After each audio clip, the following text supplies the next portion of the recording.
ಬಂದ್ ಮಾಡಿದ್ರೇನ ಲಾಟರಿ ಬಂದನ್ನ ದಂಧೆ ನಿಲ್ಲಲಿಲ್ಲ ನೋಡು ತಮ್ಮಣ್ಣ. ಹಕ್ಕದ ರಾಜ್ಯದಾಗ ಕೋಟಿ ಕೋಟಿ ಸುರಿತಾರೋ, ನಮ್ಮೂರ ಬಡವರ ಹಣನ ಅಲ್ಲಿಗೆ ಒಯ್ತಾರೋ. ಹೋದೋ ಹುಲಿಯ, ಹೌದು ಹೋದೋ ಹುಲಿಯ. ಗಲ್ಲಿ ಗಲ್ಲಿಯಾಗ ಹುಟ್ಟಿದವು ನಂಬರ್ ಬುತ್ತಿಗಳು, ವಾಟ್ಸಾಪ್ನಾಗ ಬರೆದು ಜೇಬು ತುಂಬಿಸೋ ಗಿಡಗಗಳು. ದಿನಗೂಲಿ ನೌಕರನ ಕಷ್ಟದ ರಕ್ತದ ಹಣವಿದು, ಪೊಲೀಸು ಬುಕ್ಕಿ ದಂಧೆಗೆ ಕಪ್ಪಾದ ಕಥೆ ಇದು. ಸರ್ಕಾರಕ್ಕಿಲ್ಲ ತೆರಿಗೆ, ಖಜಾನೆಗೆ ದುಡ್ಡ ಶೂನ್ಯ, ಬುಕ್ಕಿಗಳು ಕೋಟ್ಯಧಿಪತಿ, ಬಡವನ ಬಾಳು ಶೂನ್ಯ.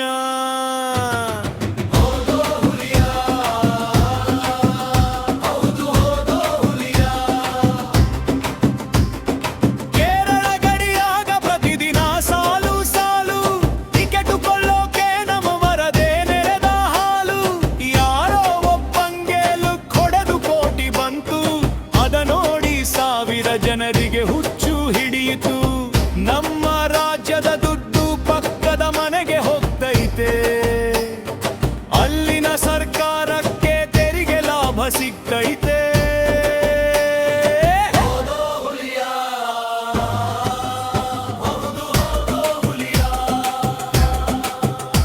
ಜನ ಹಾಳಾಗ್ತಾರೆ ಅಂತ ಬಾಗಿಲು ಮುಚ್ಚಿತ್ರಿ, ಅದೇ ಭಾಗಿ ಮರಿಂಗೆ ಕಳ್ಳಾಟಕ್ಕೆ ದಾರಿ ಮಾಡಿತ್ರಿ. ಜನರಿಗೆ ಬುದ್ಧಿ ಬರಲ್ಲ, ಆಸೆ ತಡೆಯೋಕೆ ಆಗಲ್ಲ, ಕಾನೂನು ತಂದರು ಜೂಜಾಟ ನಿಲ್ಲೋಕೆ ಸಾಕೋರಿಲ್ಲ. ಅಂದ ಮೇಲೆ ಸರ್ಕಾರವೇ ಕೈಗೆತ್ತಿಕೊಳ್ಳುವುದು ಲೇಸು, ಕಾನೂನು ಬದ್ಧ ಲಾಟರಿಯಿಂದ ಬರಲಿ ಸಾವಿರ ಕೋಟಿ ಕಾಸು.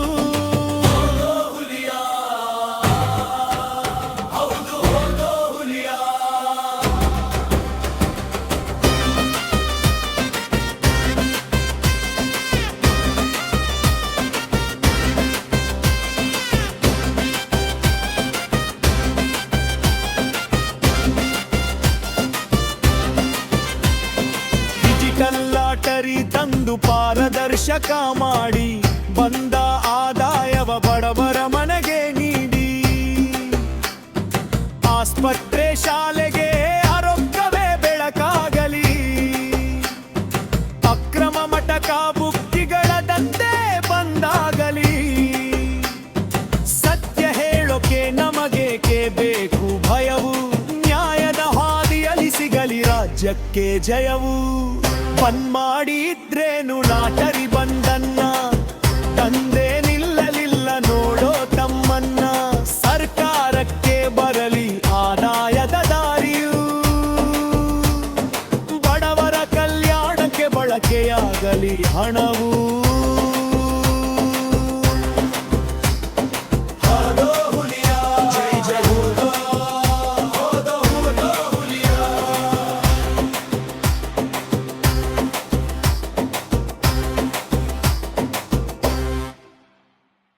ನಮಸ್ಕಾರ ಸ್ನೇಹಿತರೆ, ದಾರಿದೀಪ ನ್ಯೂಸ್ಗೆ ನಿಮ್ಮೆಲ್ಲರಿಗೂ ಸ್ವಾಗತ. ಇಂದು ನಾವು ರಾಜ್ಯದಲ್ಲಿ ಸದ್ದಿಲ್ಲದೆ ನಡೆಯುತ್ತಿರೋ ಅತೀ ದೊಡ್ಡ ಚರ್ಚೆಯೊಂದರ ಬಗ್ಗೆ ಮಾತನಾಡಲಿದ್ದೇವೆ. ಕರ್ನಾಟಕದಲ್ಲಿ ಲಾಟ್ರಿ ನಿಷೇಧವಾಗಿ ವರ್ಷಗಳೇ ಕಳೆದಿವೆ. ಆದರೆ ಜನ ಲಾಟ್ರಿ ಕೊಳ್ಳುವುದನ್ನು ಅಥವಾ ಜೂಜಾಡುವುದನ್ನು ನಿಲ್ಲಿಸಿದ್ದಾರಾ? ಖಂಡಿತ ಇಲ್ಲ. ಪಕ್ಕದ ಕೇರಳದಿಂದ ಅಕ್ರಮವಾಗಿ ರಾಜ್ಯದೊಳಗೆ ಲಾಟ್ರಿ ಟಿಕೆಟ್ಗಳು ಹರಿದು ಬರುತ್ತಿವೆ. ಇನ್ನು ರಾಜ್ಯದ ಹಳ್ಳಿಗಳಲ್ಲಿ ಮಟಕ ದಂಧೆ ರಾಜಾರೋಷವಾಗಿ ನಡೆಯುತ್ತಿದೆ. ಹಾಗಾದರೆ ಬಂದಾಗಿರುವ ಲಾಟರಿಯನ್ನು ಸರ್ಕಾರವೇ ಮತ್ತೆ ಕಾನೂನುಬದ್ಧವಾಗಿ ಜಾರಿಗೆ ತರಬೇಕೇ? ಇದರಿಂದ ಸರ್ಕಾರಕ್ಕೆ ಸಿಗುವ ಆದಾಯ ಎಷ್ಟು? ಮಟಕ ಬುಕ್ಕಿಗಳ ಜೇಬು ತುಂಬುವುದನ್ನು ತಡೆಯಲು ಇದೊಂದೇ ದಾರಿಯಾ? ಬನ್ನಿ, ಇಂದಿನ ಈ ವರದಿಯಲ್ಲಿ ಕಠಿಣ ಸತ್ಯಗಳನ್ನು ವಿಶ್ಲೇಷಣೆ ಮಾಡೋಣ. ಪಕ್ಕದ ರಾಜ್ಯಗಳ ಲಾಟರಿ ಹಾವಳಿ ಮತ್ತು ರಾಜ್ಯಕ್ಕೆ ಆಗ್ತಿರೋ ನಷ್ಟ. ಮೊದಲನೆಯದಾಗಿ, ಲಾಟರಿ ಬಂದ್ ಮಾಡಿದ ತಕ್ಷಣ ಜನ ಆಸೆ ಬಿಟ್ಟರಾ? ಇಲ್ಲ. ನಮ್ಮ ನೆರೆಯ ಕೇರಳ ರಾಜ್ಯದಲ್ಲಿ ಲಾಟರಿ ಕಾನೂನುಬದ್ಧವಾಗಿದೆ. ಅಲ್ಲಿ ಪ್ರತಿದಿನ ಪ್ರತಿವಾರ ಕೋಟಿ ಕೋಟಿ ಹಣ ಗೆಲ್ಲುವ ಅವಕಾಶವಿದೆ. ನಮ್ಮ ರಾಜ್ಯದ ಗಡಿಭಾಗದ ಸಾವಿರಾರು ಜನರು, ದಿನಗೂಲಿ ನೌಕರರು ಪ್ರತಿದಿನ ಕೇರಳ ಲಾಟರಿ ಖರೀದಿಸುತ್ತಿದ್ದಾರೆ. ಕೆಲವರಿಗೆ ಕೋಟಿ ರೂಪಾಯಿ ಲಕ್ ಹೊಡೆದಿರೋ ಸುದ್ದಿಯೂ ಇದೆ. ಅಂದರೆ ನಮ್ಮ ಜನರ ಜೇಬಿನಿಂದ ಕೋಟಿ ಕೋಟಿ ರೂಪಾಯಿ ಪಕ್ಕದ ರಾಜ್ಯಕ್ಕೆ ಹರಿದು ಹೋಗುತ್ತಿದೆ. ಲಾಟರಿ ನಿಷೇಧದಿಂದ ರಾಜ್ಯದ ಜನರು ಹಾಳಾಗುವುದು ನಿಂತಿಲ್ಲ. ಬದಲಿಗೆ ನಮ್ಮ ರಾಜ್ಯಕ್ಕೆ ಬರಬೇಕಾದ ತೆರಿಗೆಯಾದಾಯ ನೆರೆ ರಾಜ್ಯಗಳ ಖಜಾನೆ ಸೇರುತ್ತಿದೆ. ಬಂಧುಗಳೇ, ಹಾಗಾದರೆ ಅಕ್ರಮ ಮಟಕ ದಂಧೆ ಲಾಭ ಯಾರಿಗೆ? ಇನ್ನು ಎರಡನೆಯ ಮತ್ತು ಅತ್ಯಂತ ಗಂಭೀರ ವಿಚಾರ, ಮಟಕ ದಂಧೆ. ಲಾಟರಿ ನಿಷೇಧವಾದ ಮೇಲೆ ರಾಜ್ಯದಲ್ಲಿ ಹುಟ್ಟಿಕೊಂಡ ದಂಗೆಯಲ್ಲ ಇದು. ಆದರೆ ಎಗ್ಗಿಲ್ಲದೆ ಬೆಳಕಿಗೆ ಬಾರದೆ ನಡೆಯುತ್ತಿರುವ ಕರಾಳ ದಂಧೆ. ಗಲ್ಲಿಗಲ್ಲಿಗಳಲ್ಲಿ ಮಟಕಾ ಬುಕ್ಕಿಗಳು ಸಕ್ರಿಯರಾಗಿದ್ದಾರೆ. ಈ ಮಟಕಾ ದಂಧೆಯಿಂದ ಲಕ್ಷಾಂತರಿ ಬಡ ಕುಟುಂಬಗಳು ಬೀದಿಗೆ ಬೀಳುತ್ತಿವೆ. ಆದರೆ ಇದರ ಲಾಭ ಯಾರಿಗೆ ತಲುಪುತ್ತಿದೆ? ಸರ್ಕಾರಕ್ಕ? ಖಂಡಿತ ಇಲ್ಲ. ಈ ಅಕ್ರಮ ಹಣದ ಲಾಭ ಸಿಗುತ್ತಿರುವುದು ಅಕ್ರಮ ಮಟಕಾ ಏಜೆಂಟ್ಗಳಿಗೆ, ಬುಕ್ಕಿಗಳಿಗೆ ಮತ್ತು ಅವರಿಗೆ ಬೆಂಬಲವಾಗಿ ನಿಲ್ಲುವ ಕಪ್ಪು ಹಸ್ತಗಳಿಗೆ ಮಾತ್ರ. ಮಟಕಾ ಬುಕ್ಕಿಗಳು ಕೋಟ್ಯಾಧಿಪತಿಗಳಾಗುತ್ತಿದ್ದಾರೆ. ಆದರೆ ಸರ್ಕಾರಕ್ಕೆ ಒಂದು ಬಿಡಿಗಾಸು ತೆರಿಗೆಯೂ ಸಿಗುತ್ತಿಲ್ಲ. ಕಠಿಣ ವಿಶ್ಲೇಷಣೆ. ಲಾಟರಿ ತರುವುದು ನಿಜಕ್ಕೂ ಒಳ್ಳೆಯದೇ? ಹಾಗಾದರೆ ಈ ಸಮಸ್ಯೆಗೆ ಪರಿಹಾರವೇನು?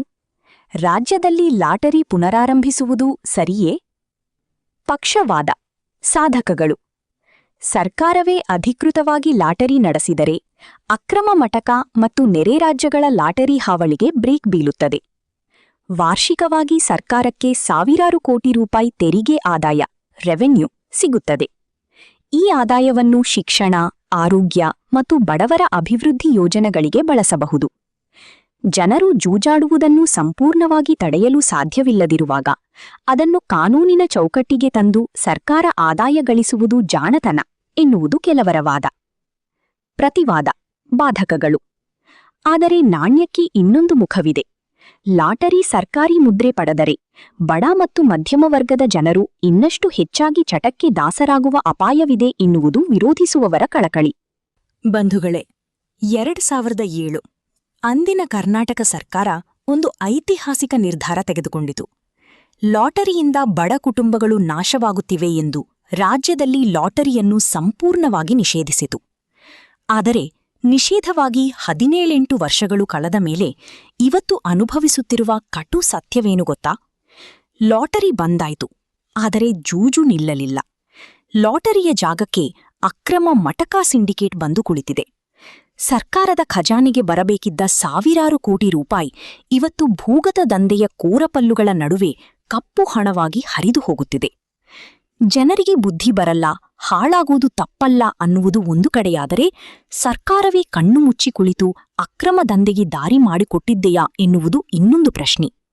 ಇಂದಿನ ಈ ಸ್ಪೆಷಲ್ ವಿಶ್ಲೇಷಣೆಯಲ್ಲಿ ಲಾಟರಿ ನಿಷೇಧದ ಹಿಂದಿರೋ ಕರಾಳ ಸತ್ಯ ಮತ್ತು ಆರ್ಥಿಕ ಲೆಕ್ಕಾಚಾರವನ್ನು ಬಿಚ್ಚಿಡ್ತೀವಿ. ಆರ್ಥಿಕ ವಿಶ್ಲೇಷಣೆ. ಹರಿದು ಹೋಗುತ್ತಿರುವ ಕೋಟಿಗಳ ಲೆಕ್ಕ. ಚಾರ್ಟ್ಗಳು. ನೆರೆ ರಾಜ್ಯಗಳ ಲಾಟರಿ ಆದಾಯದ ಲೆಕ್ಕ. ಮೊದಲು ನಾವು ಆರ್ಥಿಕತೆಯ ಲೆಕ್ಕಾಚಾರ ನೋಡೋಣ. ನೆರೆಯ ಕೇರಳ ರಾಜ್ಯವನ್ನ ಉದಾಹರಣೆಯಾಗಿ ತಗೊಳ್ಳಿ. ಕೇರಳ ಸರ್ಕಾರಕ್ಕೆ ಲಾಟರಿ ಒಂದರಿಂದಲೇ ವರ್ಷಕ್ಕೆ ಬರುವ ಲಾಭ ಎಷ್ಟು ಗೊತ್ತಾ? ಭರ್ಜರಿ 10,000ರಿಂದ 12,000 ಕೋಟಿ ರೂಪಾಯಿಗಳು. ಅಲ್ಲಿ ಲಾಟರಿಯಿಂದ ಬರುವ ತೆರಿಗೆ ಹಣವನ್ನ ಸರ್ಕಾರ ಉಚಿತ ವೈದ್ಯಕೀಯ ನೆರವು, ಕಾರುಣ್ಯ ಹೆಲ್ತ್ ಸ್ಕೀಮ್ ಮತ್ತು ಬಡವರ ಮನೆ ನಿರ್ಮಾಣಕ್ಕೆ ಬಳಸುತ್ತಿದೆ. ಇತ್ತ ನಮ್ಮ ಕರ್ನಾಟಕದ ಗಡಿ ಜಿಲ್ಲೆಗಳಾದ ಮೈಸೂರು, ಚಾಮರಾಜನಗರ, ಕೊಡಗು, ಕೋಲಾರ, ಬೆಳಗಾವಿ ಮತ್ತು ಬಳ್ಳಾರಿಯಿಂದ ಪ್ರತಿದಿನ ಕೋಟ್ಯಂತರ ರೂಪಾಯಿ ಅಕ್ರಮವಾಗಿ ಕೇರಳ, ಗೋವಾ ಮತ್ತು ಸಿಕ್ಕಿಂ ಲಾಟರಿಗಳ ರೂಪದಲ್ಲಿ ಹೊರ ರಾಜ್ಯಕ್ಕೆ ಹರಿದು ಹೋಗುತ್ತಿದೆ. ಸರಳವಾಗಿ ಹೇಳಬೇಕೆಂದರೆ ನಮ್ಮ ರಾಜ್ಯದ ಬಡವ ಹಣ ಕಳೆದುಕೊಳ್ಳುತ್ತಿದ್ದಾನೆ. ಆದರೆ ಆ ಹಣದ ಲಾಭ ಮತ್ತು ತೆರಿಗೆ ಸಿಗುತ್ತಿರುವುದು ಪಕ್ಕದ ರಾಜ್ಯದ ಸರ್ಕಾರಕ್ಕೆ. ನಮ್ಮ ಖಜಾನೆಗೆ ಶೂನ್ಯ ಆದಾಯ. ಬಂಧುಗಳೇ, ಇದರ ಕರಾಳ ಸತ್ಯ. ಮಟಕಾ ಸಿಂಡಿಕೇಟ್ ಮತ್ತು ಪೊಲೀಸರ ನೆರಳು. ಇನ್ನು ಲಾಟರಿಗಿಂತ 100 ಪಟ್ಟು ಅಪಾಯಕಾರಿ ಅಂದ್ರೆ ಈ ಮಟಕಾ ದಂಧೆ. ಲಾಟರಿಯಲ್ಲಾದರೂ ಮುದ್ರಿತ ಟಿಕೆಟ್ ಇರುತ್ತಿತ್ತು, ಗೆಲ್ಲುವ ಶೇಕಡಾವಾರು ಅವಕಾಶ ಮತ್ತು ನಿಯಮಗಳಿರುತ್ತಿದ್ದವು. ಆದರೆ ಮಟಕಾದಲ್ಲಿ ಅದೊಂದು ಸಂಪೂರ್ಣ ಅಂಧಕಾರದ ಜಗತ್ತು. ಇವತ್ತು ತಂತ್ರಜ್ಞಾನ ಬೆಳೆದಿದೆ. ಮಟಕ ಬುಕ್ಕಿಗಳು ವಾಟ್ಸ್ಆಪ್, ಟೆಲಿಗ್ರಾಮ್ ಮತ್ತು ಪೇಟಿಎಂ ಯುಪಿಐ ಮೂಲಕ ಗಲ್ಲಿಗಳಲ್ಲಿ ನೆಟ್ವರ್ಕ್ ಹೆಣೆದಿದ್ದಾರೆ. ಹಳ್ಳಿಯ ದಿನಗೂಲಿ ಕಾರ್ಮಿಕನಿಂದ ಹಿಡಿದು ಯುವಕರವರೆಗೆ ಪ್ರತಿದಿನ 50-100 ರೂಪಾಯಿ ಹಾಕಿ ಜೀವನ ಹಾಳು ಮಾಡಿಕೊಳ್ಳುತ್ತಿದ್ದಾರೆ. ಇಲ್ಲಿ ಅಸಲಿ ಪ್ರಶ್ನೆ ಬರುವುದೇ ಇದು. ಸರ್ಕಾರಿ ಸಂಸ್ಥೆಗಳಿಗೆ, ಪೊಲೀಸರಿಗೆ ಈ ಅಕ್ರಮ ಮಟಕ ನಡೆಯುತ್ತಿರುವುದು ಗೊತ್ತಿಲ್ಲವೇ? ಖಂಡಿತ ಗೊತ್ತು. ಆದರೆ ನಿಷೇಧಿತ ದಂಧೆ ಎಂದಾಗ ಅಲ್ಲಿ ಕಪ್ಪು ಹಣದ ಮಾಮೂಲಿ ಹುಟ್ಟಿಕೊಳ್ಳುತ್ತದೆ. ಅಕ್ರಮ ಮಟಕ ರನ್ ಮಾಡುವ ಬುಕ್ಕಿಗಳು ಮತ್ತು ಅವರಿಗೆ ಸಾಥ್ ಕೊಡುವ ಪೊಲೀಸ್ ಕಪ್ಪು ಹಸ್ತಗಳು ಇವತ್ತು ಕೋಟ್ಯಾಧಿಪತಿಗಳಾಗಿದ್ದಾರೆ. ನಿಷೇಧ ಇಲ್ಲದಿದ್ದರೆ ಈ ಅಕ್ರಮ ಕಮಿಷನ್ ದಂಧೆ ನಡೆಯುತ್ತಿರಲಿಲ್ಲ. ಅಂದರೆ ಸಾರ್ವಜನಿಕರ ಹಣ ಬಡತನ ನಿರ್ಮೂಲನೆಗೆ ಬಳಕೆಯಾಗುವ ಬದಲು ಅಕ್ರಮ ಸಿಂಡಿಕೇಟ್ನ ಜೇಬು ತುಂಬುತ್ತಿದೆ. ಇನ್ನು ಸಾಮಾಜಿಕ ಮನೋವಿಜ್ಞಾನ, ಮಾನವನ ಜೂಜಿನ ಚಟ ಮತ್ತು ವಾಸ್ತವ ಬಗ್ಗೆ ನೋಡೋಣ. ಈಗ ಮೂರನೇ ಮತ್ತು ಮುಖ್ಯವಾದ ವಿಚಾರ, ಸಾಮಾಜಿಕ ಮನೋವಿಜ್ಞಾನ, ಸೋಷಿಯಲ್ ಸೈಕಾಲಜಿ. ಲಾಟರಿ ತಂದರೆ ಜನ ಹಾಳಾಗುತ್ತಾರೆ ಎನ್ನುವುದು ನೀತಿಬೋಧಕರ ವಾದ. ಆದರೆ ಮಾನವನ ಇತಿಹಾಸವನ್ನು ಒಮ್ಮೆ ತಿರುವಿ ನೋಡಿ. ಜೂಜು, ಲಾಟರಿ ಅಥವಾ ಅದೃಷ್ಟದ ಆಟಗಳು ನಿಷೇಧ ಮಾಡಿದ ತಕ್ಷಣ ನಿಂತು ಹೋದ ಉದಾಹರಣೆ ಜಗತ್ತಿನಲ್ಲಿ ಎಲ್ಲೂ ಇಲ್ಲ. ಬಂದ್ ಮಾಡಿದರೆ ಅದು ಅಕ್ರಮ ಹಾದಿ ಹಿಡಿಯುತ್ತದೆ ಅಷ್ಟೇ. ಇವತ್ತು ಮೊಬೈಲ್ ತೆರೆದರೆ ಡ್ರೀಮ್11, ರಮ್ಮಿ, ಆನ್ಲೈನ್ ಕ್ಯಾಸಿನೋಗಳ ಜಾಹೀರಾತುಗಳು ಮುಕ್ತವಾಗಿ ಬರುತ್ತವೆ. ಕ್ರಿಕೆಟ್ ಬೆಟ್ಟಿಂಗ್ನಲ್ಲಿ ಸಾವಿರಾರು ಕೋಟಿ ತೊಡಗಿಸಲಾಗುತ್ತಿದೆ. ದೊಡ್ಡ ದೊಡ್ಡ ಶ್ರೀಮಂತರು ಆನ್ಲೈನ್ನಲ್ಲಿ ಕಾನೂನುಬದ್ಧವಾಗಿ ಆಡಬಹುದು. ಆದರೆ ಬಡವ 10 ರೂಪಾಯಿಯ ಲಾಟರಿ ತಗೊಂಡರೆ ಅದು ಅಪರಾಧವೇ? ಎಂಥ ವಿಪರ್ಯಾಸ ಇದು!